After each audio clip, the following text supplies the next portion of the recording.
Hey, everybody. All right. Can you hear me, Dr. McCardell? And can you hear me? I can. Good. All right. Great, great. Well, welcome, everybody. It's just a little past 1:30, so I want to get started. And you guys, it's a fantastic day in Suwannee. It is just splendid, and it's the kind of spring day that everybody can remember. But we're just missing you when we miss you in our traditional events where we can spend time with you on campus and across the country, our Suwannee Club events. So we just want to say thank you for being here and taking the time to spend with us today. It means a lot to us. So as you know, it's Vice-Chancellor McCardell's, he is wrapping up his 10 years of fantastic leadership at Suwannee, and this meeting was really his idea. He would have otherwise probably had a chance to be with you all in some way, but he just really wanted to be able to thank you because you guys are leaders for Suwannee, and he values your service, and he values your voice that you have with your classmates and your friends. And so he just really wanted to take this time to give you an update through this crazy, crazy time at Suwannee, and just thank you and give you just sort of some behind the scenes information and some information that you'll be able to share and pass along to your classmates. Now we value your time and we respect it, so we are going to try to wrap all this up in 1 hour, and Vice-Chancellor McCardell is going to give us a little bit of an update, and then many of you submitted questions, and so after he gives the update, we will get into the questions and we will try to get through all of them. But for now, thank you all for being here, and I'm going to turn it over to Vice-Chancellor McCardell. Well, thank you, Susan. And thank you all for joining us.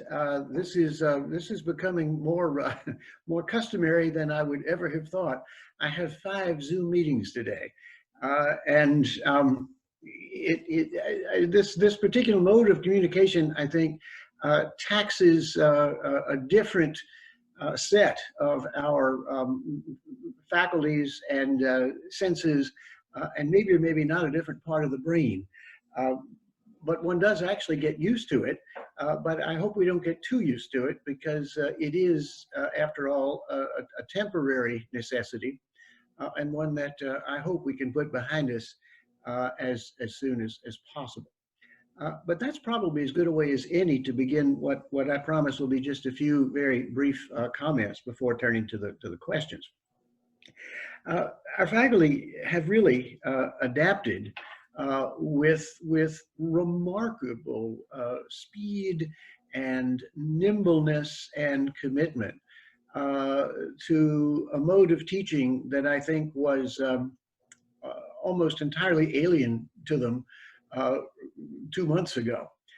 We did a little bit of online instruction, but not much, because the principal claims of the Residential Liberal Arts College are close and personal faculty-student interaction. The computer can't replicate that.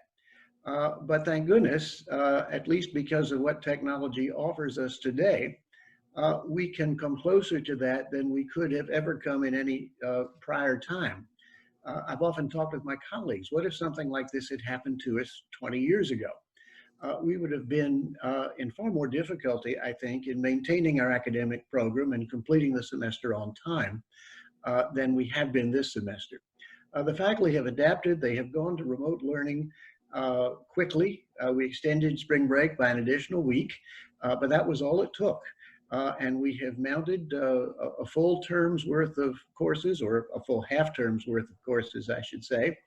This is the last week of classes. We'll be moving into exams on time, and seniors will have earned their credits and their degrees We will be conferring degrees on May 10th, but not having a formal commencement observance until some later date when we can all be here in person.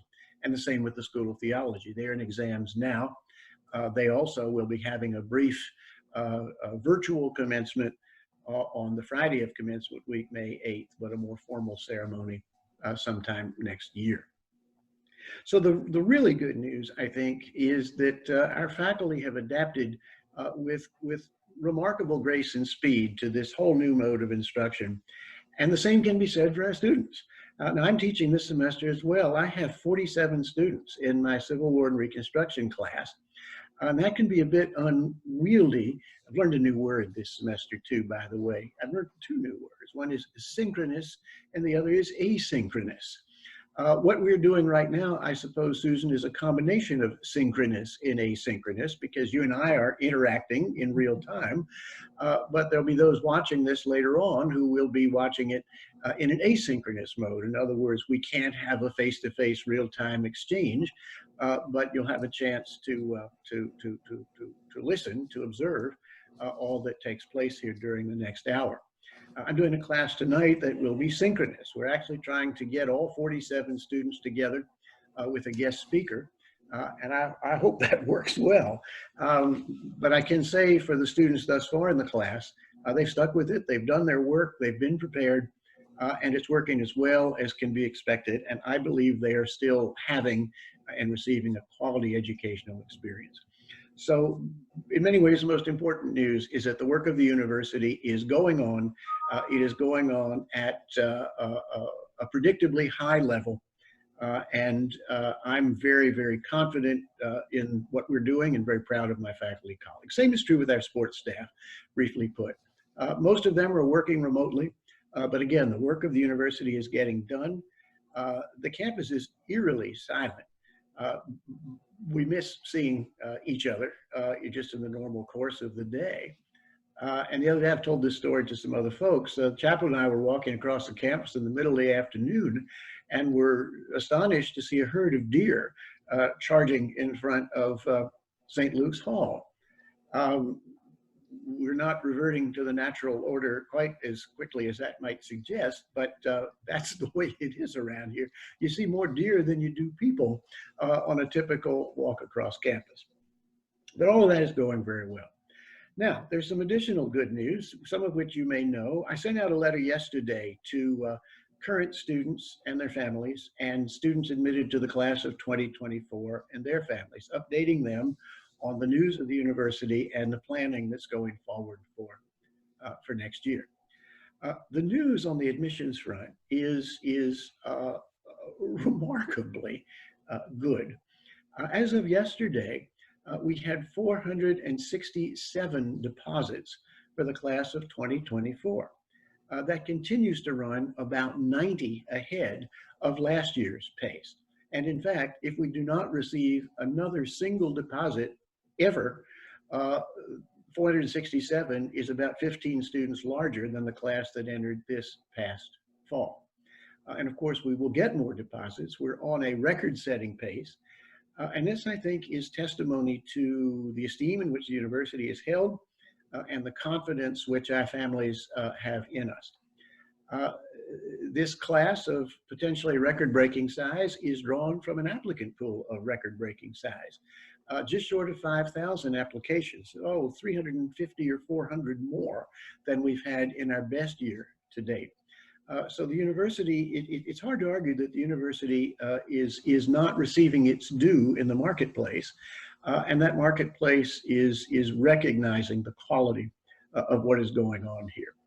The same is true at the School of Theology. As of yesterday, we had 31 deposits for the entering class at the School of Theology. That's a record-setting pace as well. And we're actually talking about the possibility of having to cap enrollments in the School of Theology because we can only manage so many new students each year.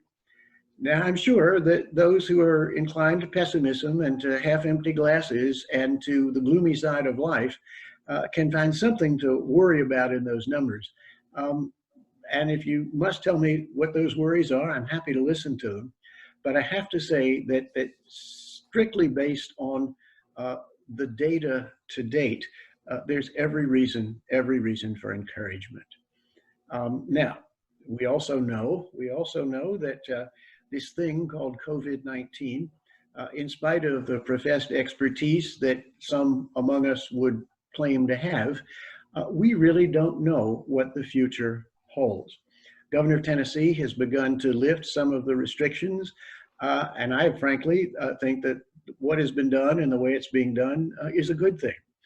Is putting the responsibility and the accountability where it belongs, which is not on state government, but on individual businesses and individual citizens to decide how much risk they are willing to take, how much risk they are willing to put themselves at, how much risk they're willing to incur. And that includes the university. We're not being forced or required to do anything. These are not directives, these are not orders, these are guidelines. And so we, like every other entity in the state, are beginning to consider how and at what pace and in what form we too might begin something that resembles reopening. We have the luxury of time and planning for this because, as you know, we have had to cancel all summer programs except for those that can operate online. School of Letters will be operating online. Summer school will be operating online. Some of the programs from the School of Theology will be operating online. But the summer here is likely to be about as quiet as it has been over the last 5 or 6 weeks. And the current question before us, and I just was called this morning by the chair of the 4th of July committee for the town, what are we going to do about July 4th? Well, I guess my initial reaction to that is it's going to be pretty hard to enforce social distancing on the 4th of July. And so while we certainly aren't going to prohibit people from coming back, we need to be very careful about how many things we actually permit to happen or encourage to happen during that celebration.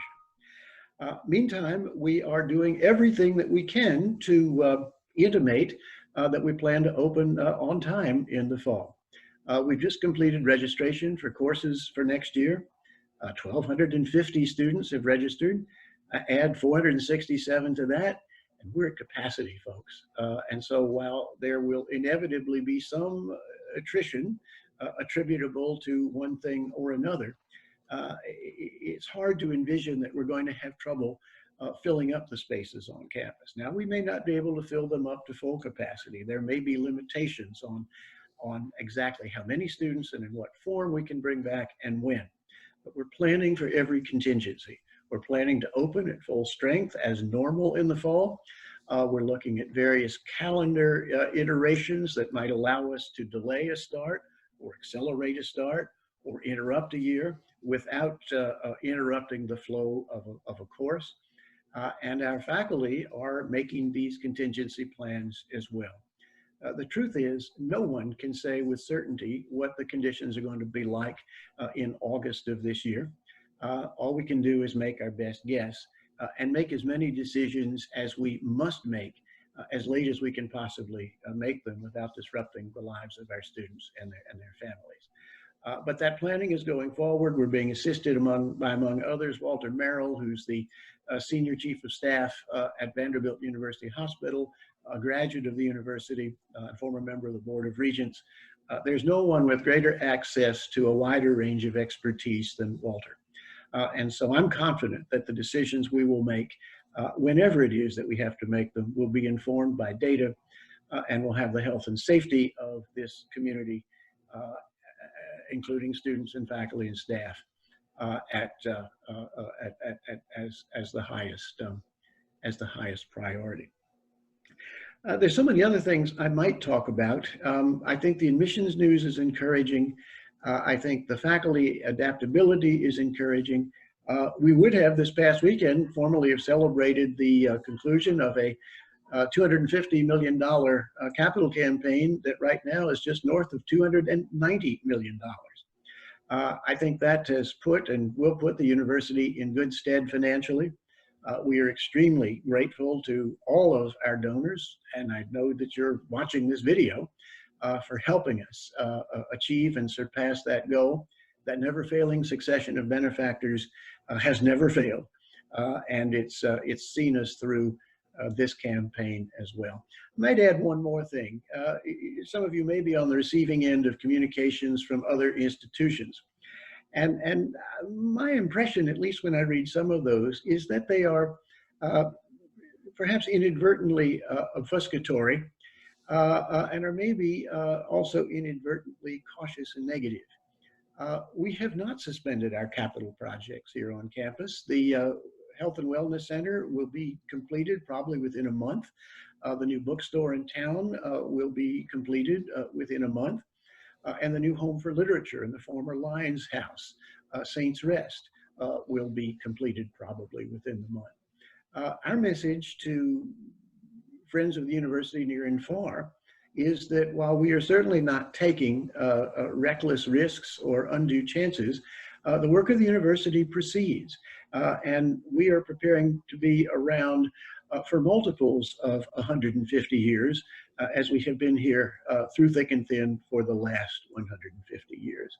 That doesn't mean we're naive. It doesn't mean we are ignorant of the forces around us, but we're prepared to deal with those things however they may present themselves to us.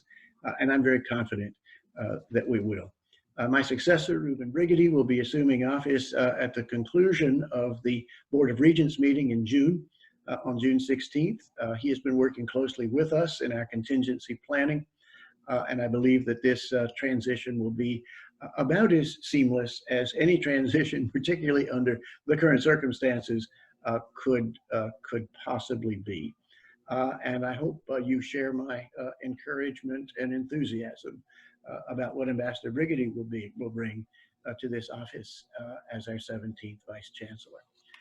So Susan, I could go on and filibuster for this entire hour, and I know you have some questions, and you've sent some of those questions to me, but why don't I let you lead off and take them in whatever order you'd like. Okay, thank you for that. Yes, we've gotten several questions.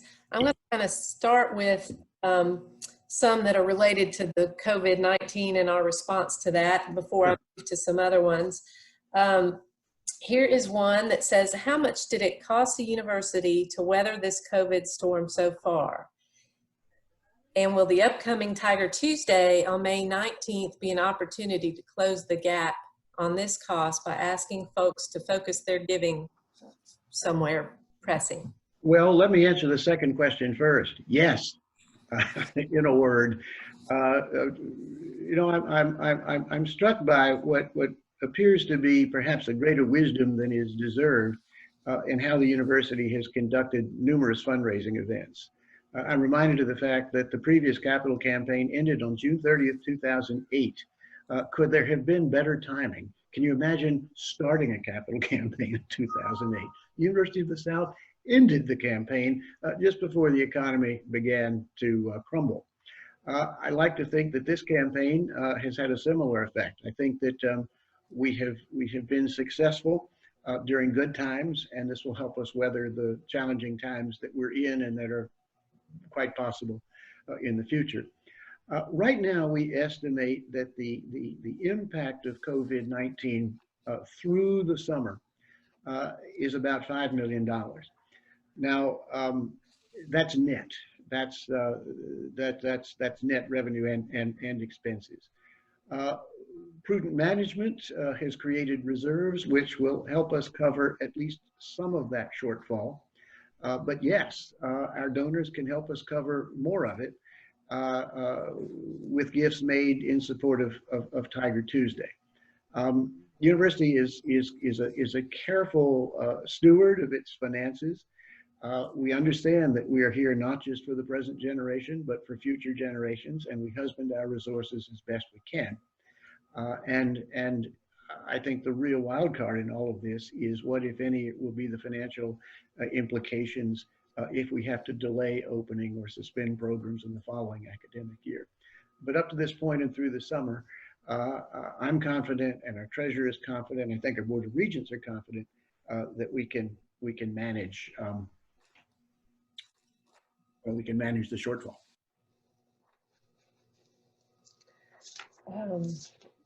And then one more kind of on this topic, and you touched on it a little bit, but somebody asked who will be making the call on the university plans for this fall. And I know you said they will be well informed based on data and input, but maybe they might be referring to which vice chancellor, or maybe you want to talk about a committee that's in place. Well, this isn't going to be put to a vote.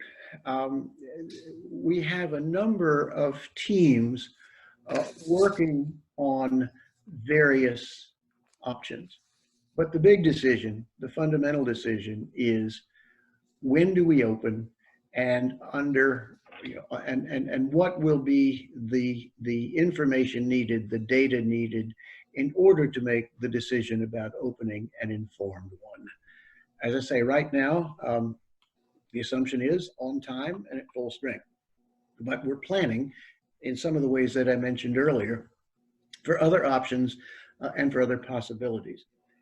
In the end, because of the gravity and the magnitude of this decision, it is certainly not one that any single person should be making, either the current or a new vice chancellor. At the same time, it's not fair to expect a committee of 8 or 10 or 12 people to decide. It needs to be made by the individuals who can be held responsible and accountable for the decision. And this is one of those cases where I think we're really talking about the executive leadership and the governing board. And so there are several meetings of the regents that will be taking place over the next several months. They'll be meeting in mid-May. Their regular meeting will be in mid-June. I would not expect there to be a decision about opening in mid-May.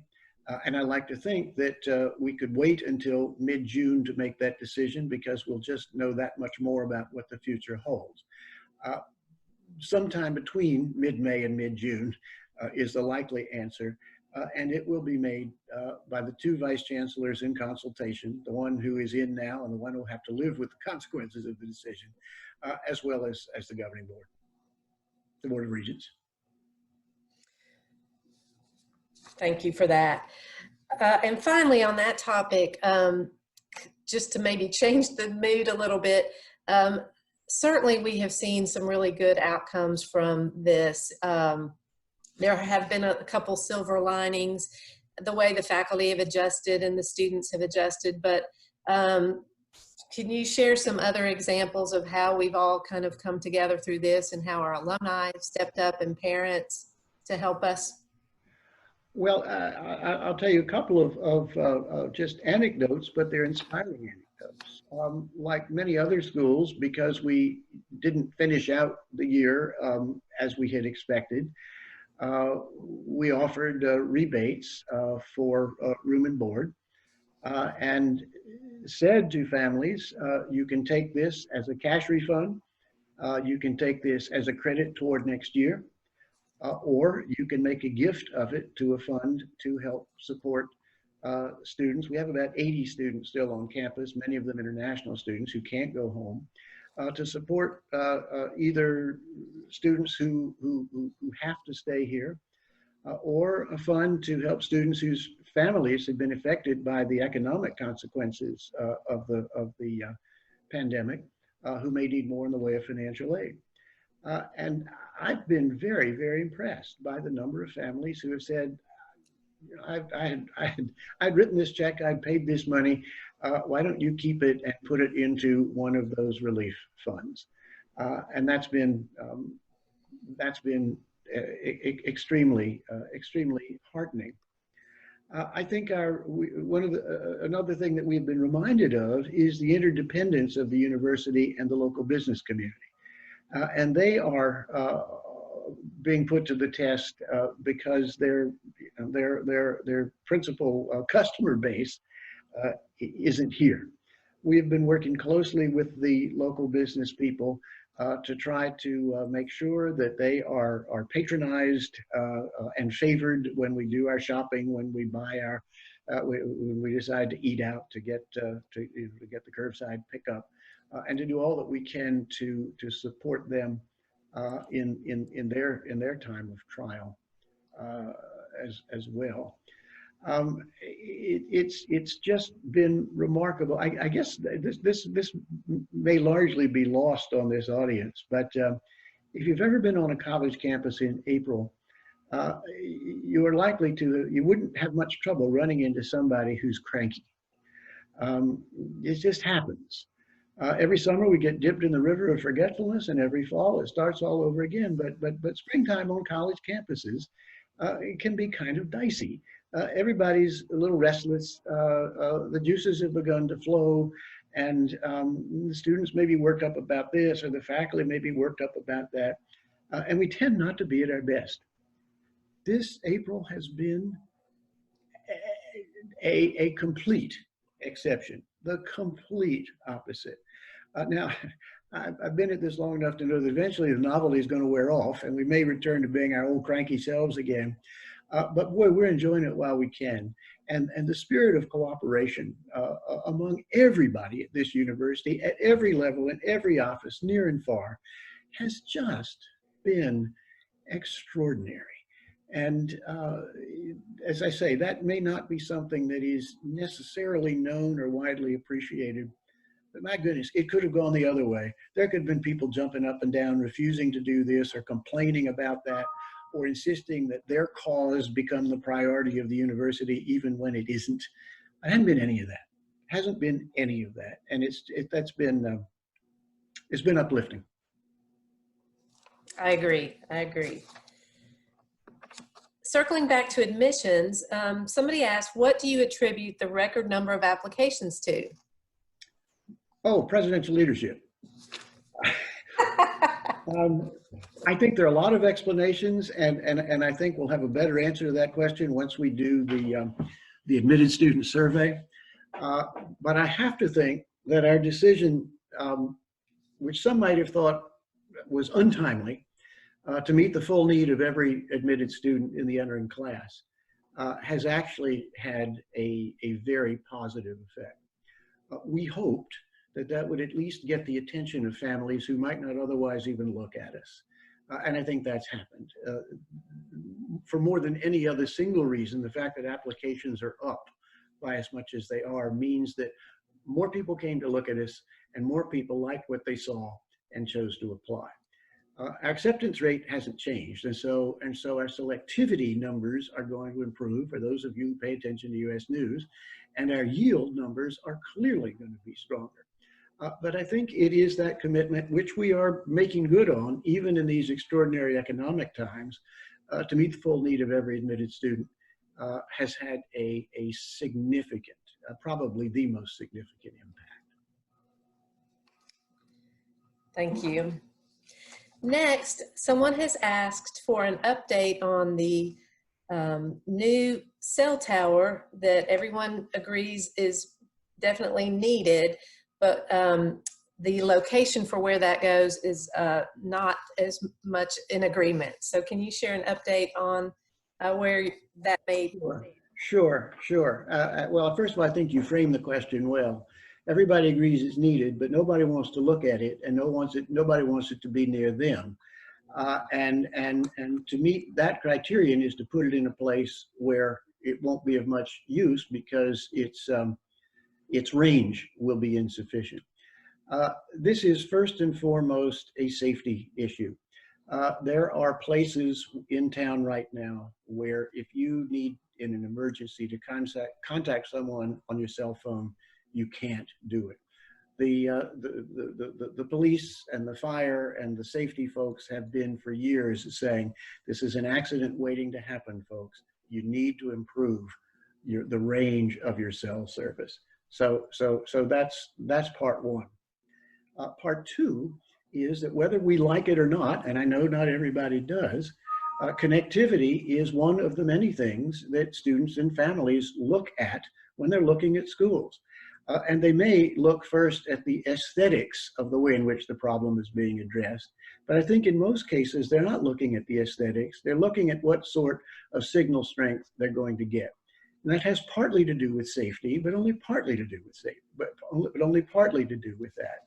So again, whether we like it or not, this is one of those boxes that students and their families check. And it's all well and good to be noble and at a distance and say, who cares? And maybe the person saying that doesn't, but our families do care. And that is a significant consideration. Third, to the degree that we want to attract individuals who can work from afar to come to this community, particularly trailing spouses of faculty members, the ability to work online through better connectivity is a significant attraction or a significant negative. And so for that reason too, this is something that is long overdue.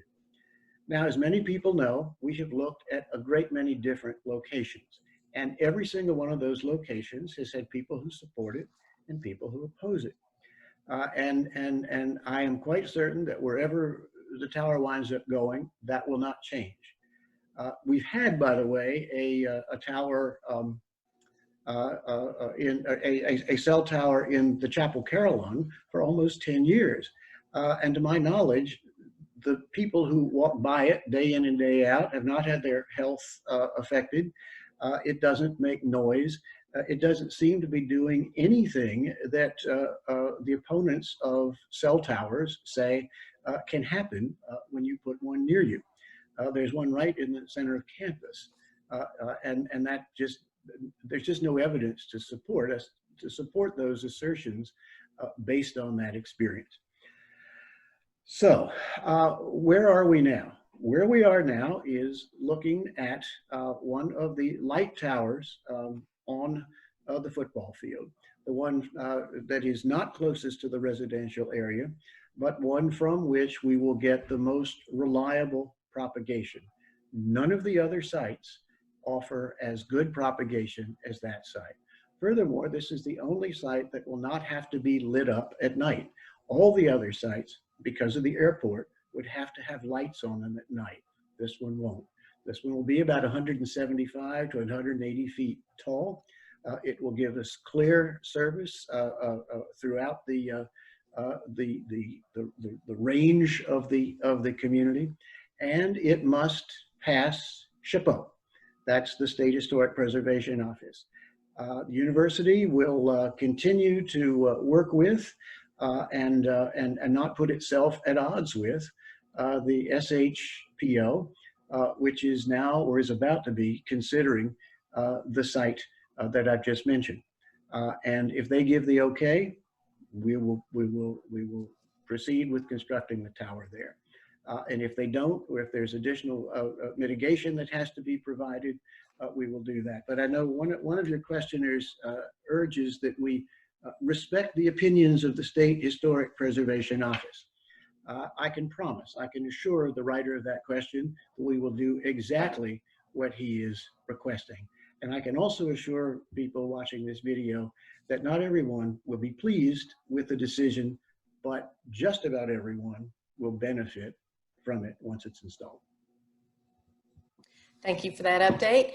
Here's a question that, as you know, we've had the Vice-Chancellor search and the search for a new chaplain, and the search that has not been completed yet, or one of them is the Dean of the School of Theology. Could you update everyone on where that stands? Yes, if we were doing this a week later, I would probably be able to tell you who it is. The search was slowed for understandable reasons, I think, because of what's happened over the last 6 weeks. But our last candidate finished the schedule of interviews Friday, and so we're now gathering responses from all of the folks who met our candidates. And I hope that we can have an announcement by the end of this week or early next week. I've already spoken about, I think, the general excitement of Ambassador Brigady's election as 17th Vice Chancellor.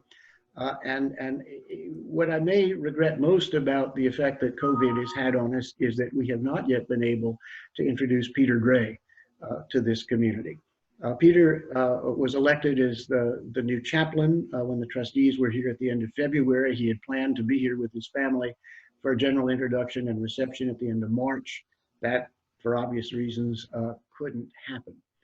And so he will be moving to Sewanee late in May. We're talking now about some ways in which we will be able to introduce him in formats like this so that he will become known. I think people are going to be very pleased with that appointment. He's a young man with a young family. He has a lot of energy. He has a great track record in working with young people. And I think he is going to be an exceptional chaplain. Thank you.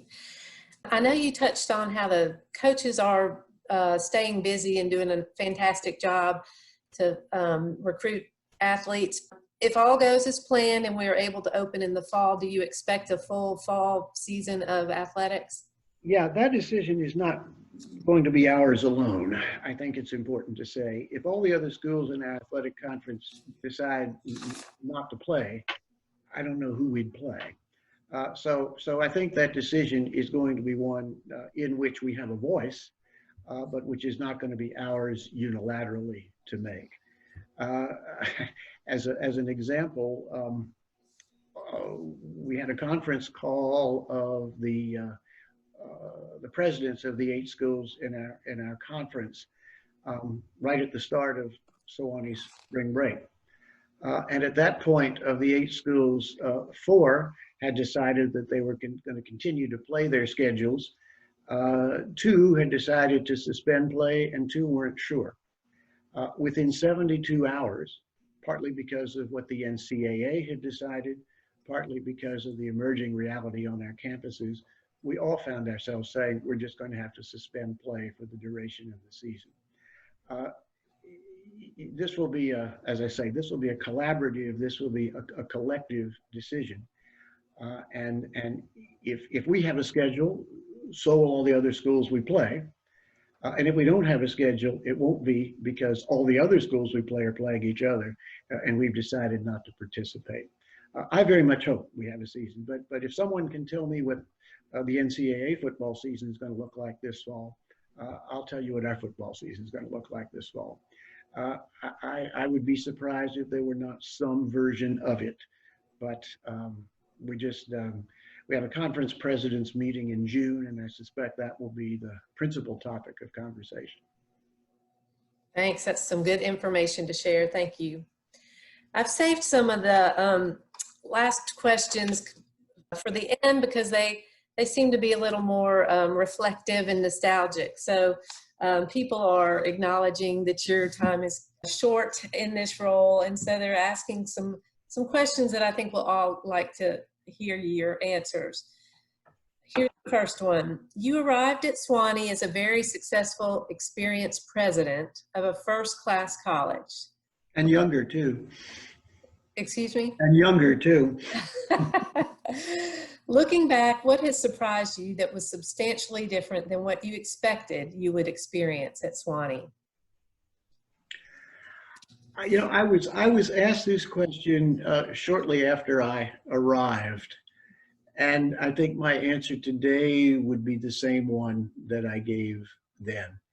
And I've been doing this long enough, and I suspect the folks who are viewing or participating in this session have a particular interest in higher education, that they have seen these things as well. That there very often are surprises, that you either overlook something or you don't tell a candidate something, or something happens early on. And I can say truthfully that I encountered no surprises. I felt that the search committee represented the university accurately and fairly. I think we all came to agree that this, and a lot of reasons why presidencies don't work out is that they're just not good fits. Not every institution and not every candidate necessarily matches up in terms of temperament and skill set and need. And that's where presidencies often go wrong. That's what's been such a delight about being here, is that I think, certainly from my standpoint, it's been a great match. Individuals go through seasons, institutions go through seasons, and the trick is to make those seasons match up. I also remember saying when I came here, somebody said, well, tell me about Sewanee. I said, we're better than we think we are and less well known than we ought to be. And I like to think we've made some progress on both of those fronts. I think our sense of self-esteem, I think our sense of institutional self-confidence, I hope and believe is higher now. It should be, deserves to be. And I also think we're better known than we were 10 years ago. I mean, just look, applications have more than doubled. And I think the size and the quality of that applicant pool speaks for itself. So all I can say really in response to that question is that the only surprises have been pleasant ones, and the best year is the one coming up. Oh, that's fantastic. So this, you may have touched on it here, but because the admission numbers are better and Sewanee is more well-known, but of other accomplishments, what are some things you're most proud of since you've been here? There's been a lot of new buildings, a lot of new programs, a lot of them focusing on student needs. Can you think of what might be your most favorite accomplishment? Well, this may surprise you. Two of the things which I feel, three of the things that I feel proudest of, and not because I did them myself, but because we did the right thing at the right time. The first was moving Sewanee dining under the university and no longer outsourcing the dining. I think that the effect of that on morale has been extremely strong. I think the quality of our dining program is the best it's ever been. I think that refers not only to what we're serving, but to the variety of things that we're serving, and particularly to the leadership of Chef Rick Wright, who is he is the model of a leader and an administrator. And what that has done for us in terms of our relationship with local providers, more than 20% of what we serve in McClure Dining Hall is locally sourced.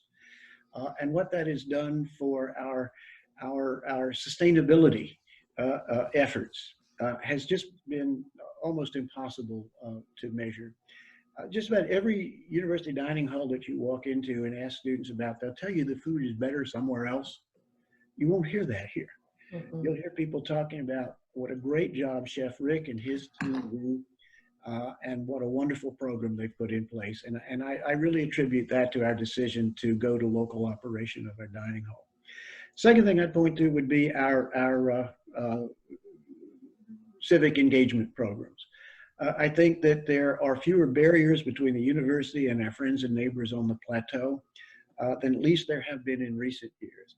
And I attribute that to the leadership of Jim Peterman. I attribute that to the willingness of our students and Nikki Hamilton and the Community Fund, all working together to get our students out into the community and treating the community not as something to study or not as something that needs help, but something where we can, as your fellow citizens, help make this just a better place for everyone.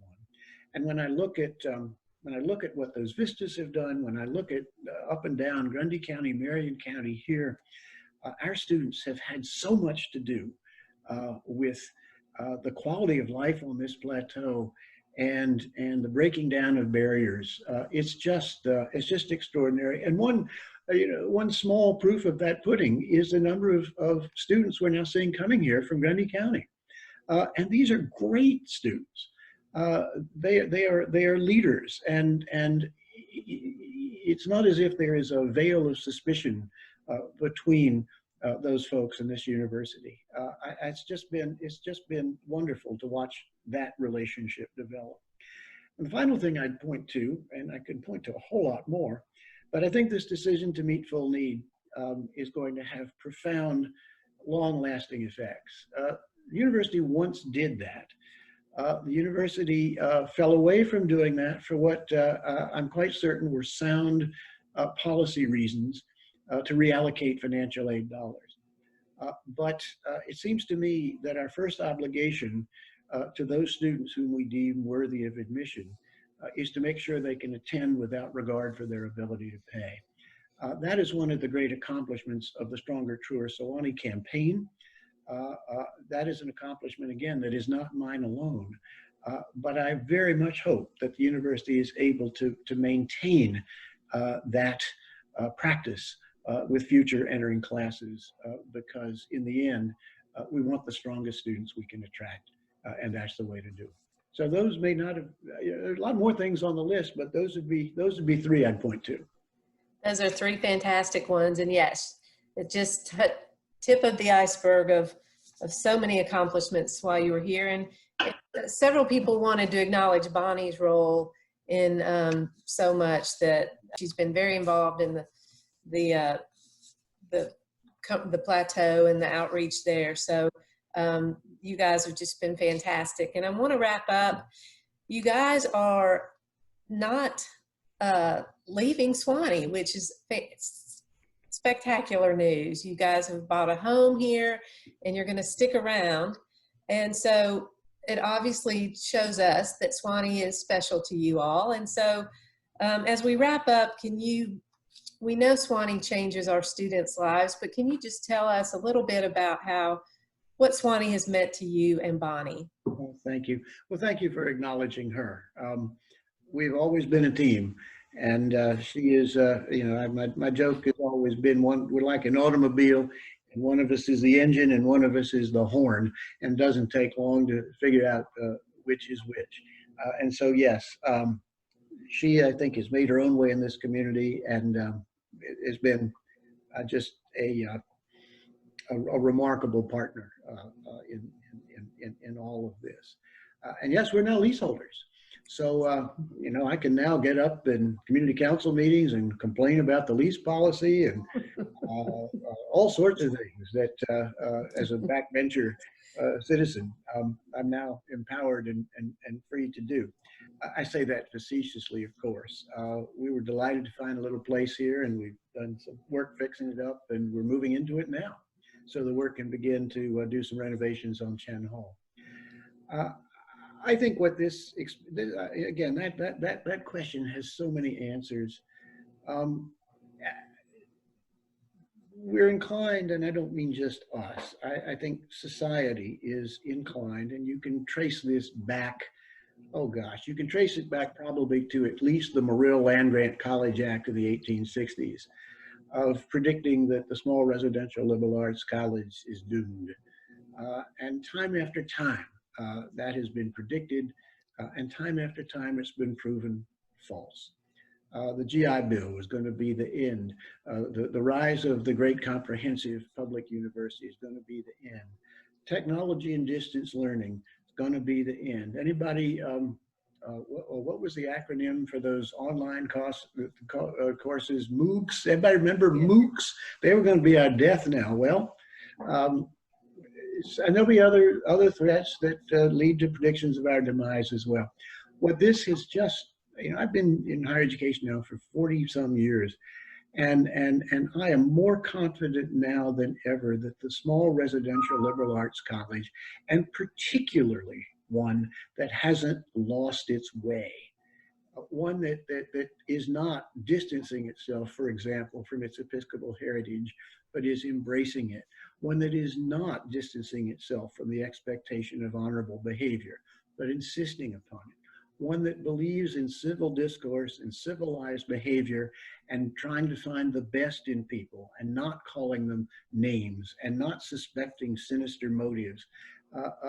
You know, that's the essence of this community. That's the essence of this place. And it won't lose it. It hasn't lost it, and it won't lose it. It makes that impression on everyone who comes here, including us. And I say to seniors when they graduate, the line from the Episcopal Baptismal Liturgy, you leave here marked forever as one of Sewanee's own. And that is a singular honor and a singular distinction, even for those of us who are Sewanee by adoption rather than by birth. That's great. That's great. And we're so glad you're going to be in Sewanee, and we'll be able to see you all, and you'll be so involved. I know you will. And I know I'm speaking on behalf of everyone who tuned in. At one time, we had 106 people. No kidding. It's fun. And how many did I scare off? But anyway, thank you for taking this time to give everybody some good information. And I want to thank all the alumni who are on here too. And I can't speak for you, Dr. McCardell, but they didn't seem to care that I need a haircut. Yours looks great, by the way. Well, I'll tell you, Teresa, who works in our office, once upon a time also cut hair. That's And so right. she was noticing I was getting a little shaggy a week or so ago. And she said, well, I'll give you a little trim. I said, that's great. I said, now, I want to make this worth your while. She said, no, she says, my letter of appointment says other tasks is assigned. Oh, that's a great story. That's a great story. Well, we just wish you the best in the wrapping up to mid-June, and thank you all for being here. And we have recorded this, so we'll likely share this with you all. Thank you, Susan, and my thanks as well to alumni near and far. One of the great joys of this job has been getting to know you and to work with you and to understand just how deeply and sincerely you love this place. We share that with you, and I will always be grateful to you for your support and your friendship. Great. Everybody have a great rest of the Tuesday. YSR.